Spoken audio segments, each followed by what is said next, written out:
FIFA বিশ্বকাপের group জি কে মোটেও হালকাভাবে নেবার সুযোগ আছে কি? বেলজিয়াম, মিশর, ইরানের সাথে নিউজিল্যান্ড কারা পরের রাউন্ডে যাবে তা কি নিশ্চিতভাবে বলা সম্ভব? 90 মিনিটের খেলায় কোনো দলকেই হালকাভাবে নেবার সুযোগ নেই। যদিও এই গ্রুপে এগিয়ে থাকবে বেলজিয়াম, যাদের বড় শক্তি হচ্ছে মিডফিল্ড। কেভিন ডি ব্রুইনার সাথে ওনানা, ভানাকেন, এক্সেল উইটসেলরা বেলজিয়ামের প্রাণ ভ্রমর। গোলপোস্ট সামলাবেন অভিজ্ঞ কর্তোয়া, আর অ্যাটাকিং লাইনে থাকবেন লুকাকু, মোরেইরা, লিয়ান্ড্রো টোসার্ডের মতো প্লেয়াররা। তাই তো কাগজে কলমে নিজেদের এগিয়েই রাখতে পারে বেলজিয়াম।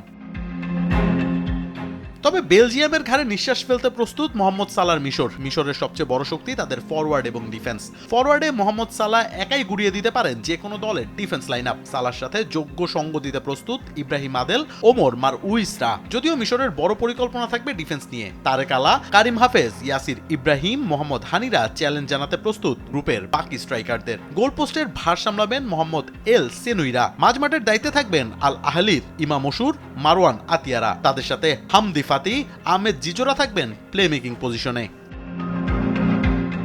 গ্রুপ জিতে ইরানকে হালকাভাবে নেবার বিন্দুমাত্র সুযোগ নেই। ইরানের সবচেয়ে বড় শক্তি তাদের ডিফেন্স লাইন। বিশ্বকাপে বরাবরই ইরানের ডিফেন্স নিজেদের প্রমাণ করেছে। ডানিয়াল ইরি, সালেহ হারদানি, রামিন রেজাইন, আল নেমাতির পাকাপোক্ত রাখবে নিজেদের দেয়াল। ইরান বরাবরই 5 জন ডিফেন্ডার নিয়ে মাঠে নামে। সেক্ষেত্রে লুকাকু, সালাদের ঘাম ছড়াতে হবে ম্যাচ জিততে হলে। মাঝমাঠে রোজবে চেসমি, সামান গুদ্দুসরা বল বানিয়ে দেবেন ফরওয়ার্ড লাইনে থাকা ইন্টার মিলানের মেহেদি তারেমিকে। সব মিলিয়ে জি গ্রুপের আন্ডারডগ বলা যায় ইরানকে।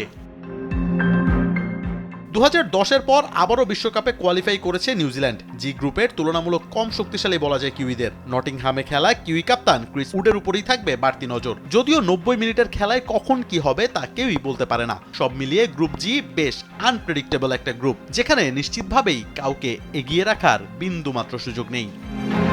মোহাম্মদ আদনান, দেশ টিভি।